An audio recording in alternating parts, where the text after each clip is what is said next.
کی سمجھ میں آئے، توحید کی پوری 100% سمجھ نہیں آئی، یا تو ایسے لوگ جو اس چیز میں بلیو نہیں کرتے یا مسلمان نہیں ہیں، کیا وہ توحید پرست نہیں ہو سکتے؟ ہیں توحید ہے، توحید پرست ہے، لیکن وہ اسلام میں نہیں ہے.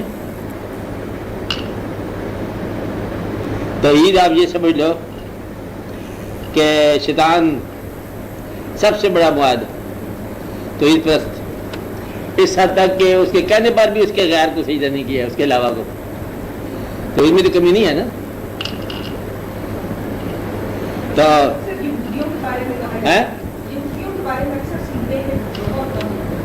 ہیں بالکل ہیں، ساری کائنات ہی ہے جی، کافر بھی ہے، آپ یہ سمجھ لو. اللہ کے اختیار سے بارش ہوتی نہیں، سارے مانتے ہیں اس کو. جھگڑا تو آتا ہے جب اللہ ایک کو پیغمبر بنا کے بھیج دے، جھگڑا تو وہاں نہیں ہو جاتا. یہ کمال کر دیا آپ نے، بیٹھے بیٹھے ایک آدمی کو بول دیا آپ نے پیغمبر. یہاں سے فرق یہ پیغمبر بنانا ایسے ہی ہے جیسے اللہ نے فرشتوں سے کہہ دیا کہ اس کو سجدہ کر دو، یعنی کہ اس کو ذرا خصوصیت سے مقام دے دیا اور وہ اس بات کو سمجھ نہیں سکے کہ آپ ابھی تک سب کے ساتھ برابر تھے، آپ ایک کو خصوصیت دے دی. یہی پیغمبر کو کرتا ہے نا اللہ میاں، کہ تم میں سے ایک آدمی کو نامزد کر دیا، باقی کو کہا کہ اس کے اطاعت کرو، فتح بھی انہیں جو بالکل اللہ، آپ اس کی اطاعت کرو. تو وہ پھر آدمی سمجھتا نہیں. دیکھو یہ مرتبے میں ہم خاندان، ہم طاقت ہمارے پاس، اور یہ بظاہر زبان بھی کمزور ہے اور یہ کہتے ہیں میں اللہ سے باتیں کرتا ہوں. یہ اللہ عجب ہے، باتیں کرتے ہیں موسیٰ علیہ السلام سے. چلو ہمیں بات سنا دو، سنائی نہیں کسی نے. پھر یہ بات ان کو سمجھ نہیں آئی کہ یہ کیسے ہے کہ دبدبہ اس کے پاس ہے، فرعون کے پاس طاقت، فرعون کے پاس بادشاہ، فرعون کے پاس پیسہ، اس کے پاس جلال، اس کے پاس، تو اللہ موسیٰ علیہ السلام سے بات کر رہے ہیں. تو یہاں آ کے ایمان درست نہیں رہتے. اور جو مان جائے اللہ ہے جیسے چاہے کرے، کبھی دھوپ پیدا کرتا ہے، کبھی چھاؤں پیدا کرتا ہے، کبھی رات پیدا کرتا ہے، دن اس نے کہہ دیا ہے چل ہے، بس اپنا کیوں نکال دو. یہی چیز نہیں سمجھ آتی. اللہ نہیں کہا ہوگا شیطان سے کہ میرے علاوہ سجدہ نہیں کرنا، سب سے کہا ہوگا. پھر ایک دن کہہ دیا ہوگا کہ اس کو سجدہ کرو. زیادہ زیادہ اس نے یہ کہا ہوگا یہ پچھلا حکم تو آپ کا یہ تھا، انہیں کا دودھ باہر ہو جائے. مالک ہے نا. اور اگر وہ کہ آپ نے کہا نہیں کرنا، وہ آپ کہتے ہو کرنا، چلو ہم آپ کا حکم مانتے ہیں، چلو دیکھا جائے گا، نظام ہی اور ہو جاتا. تو اللہ تعالیٰ کو اس کے حکم کے جواز کے علاوہ ماننا. جواز تلاش نہ کرو. بہت سارے احکام ایسے ہیں، مطلب نماز کا کیا جواز ہے؟ یہ خاص قسم کی حرکت ہے. دل اگر آپ کا مومن نہ ہو تو پھر آپ کا حرکت کیسے مومن ہو؟ اگر آپ مان جاؤ اس کو کہ اس نے ایسا کہہ دیا ہے، اس نے اگر کہا ہو تو آپ مان دو، بس ٹھیک ہے، اس کی کوئی دلیل نہیں. وہ کہتا کہ میں تمہاری شارک سے زیادہ قریب ہوں، شارک کاٹ کے بھی ایک نہیں ملتا. اس نے کہا ہوں، آپ مان لو ہوں، شاید کچھ عرصے کے بعد بات سمجھ آ جائے. تو اپنی دانائی کو تھوڑا سا ترک کرنے کا نام ہے میرا خیال ہے توحید کا سبب. جواز نہ تلاش کرو، چلتے جاؤ.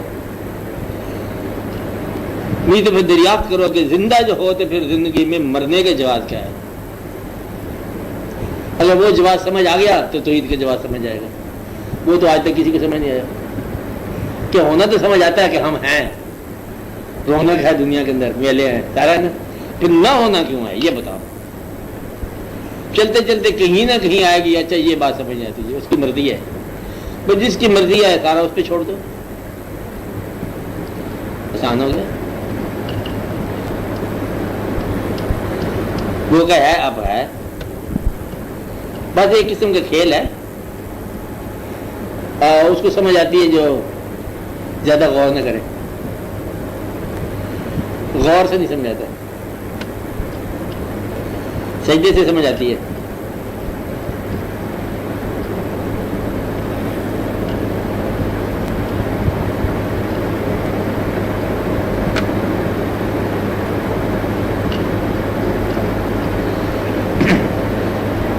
ہاں اب آپ بولو.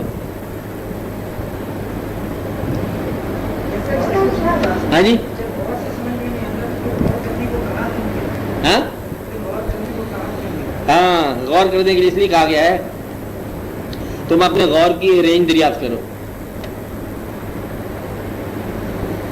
کہ شاید تمہارے غور کرنے کا مقام اب بڑا آسان سی بات ہے. غور چلو ذہن کی ایک حرکت کا نام ہے, اسے کہیں گے نا آپ ساتھ قلب ملا لیں, یا آپ کے اندر کسی پرزہ ہے اس کو کوئی حرکت کا ہے, سوچ ہے, مبتلا ہے, آپ سوچتے جاؤ تو کائنات کی وسعتیں آپ نہیں سوچ سکتے, سوچ نہیں سکتے. اور سائنس نے جیسے بیان کر دیا اس سے علاوہ بھی کائنات کی وسعتیں ہیں, تو وہ سمجھ آنے کی ضرورت ہی کو نہیں. کائنات کتنی بڑی وسیع ہے اس کو چھوڑ دو, سوچتے جاؤ تو خیال بھی تھک جائے گا, تو کائنات اپنی چلتی جائے گی. اتنا پتہ چلا کہ کوئی وسیع فاصلوں کی دنیا ہے کائنات, اور بے شمار فاصلے ہیں, بے شمار سفر ہے, اور بے شمار رفتاریں ہیں, بے شمار حدت ہے, اور بے شمار ٹھنڈک ہے. یہی ہوگا نا پتہ نہیں آیا نا, سمجھ آ گئی نا.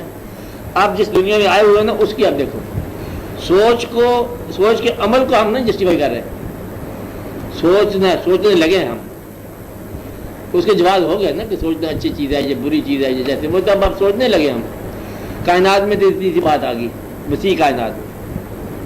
چھوٹی کائنات میں آپ دریافت کر لو کہ ایٹم دیکھ لو, اس سے بھی اور کوئی باریک چیزیں جو ہیں وہ آپ تلاش کرتے کرتے. سوچ کا عمل ڈسکوری کے علاوہ اور کون ہے. آپ صرف یہ ہے کہ اپنے آپ کو آپ یہ دریافت کرو کہ آپ ذاتی طور پر کیا ہو. بس اگر آپ اس پہ سوچیں گے نا تو شاید بہت سارا راز دریافت ہو جائے گا. اس میں آپ کی منشا کتنی ہے یا یوں دریافت کر لو, آپ کے اندر آپ کی منشا کتنی ہے اور آپ کے علاوہ کس کی منشا ہے, وہ علاوہ کو پکڑ لو. آپ سونا چاہتے ہو, نیند نہیں آتی, چلو آج تو کوئی وجہ تھی, اور پھر کبھی ایسی بات ہو جاتی ہے. آپ خوشیوں کا آستانہ بناتے ہو گھر, تو غم چکے تھے وہ کبھی علاوہ قابو کر لو, چھوڑو نا اس کو. مجھے لگ گیا تو کبھی نہیں چھوڑا. ہاں مجھے لگ گیا تو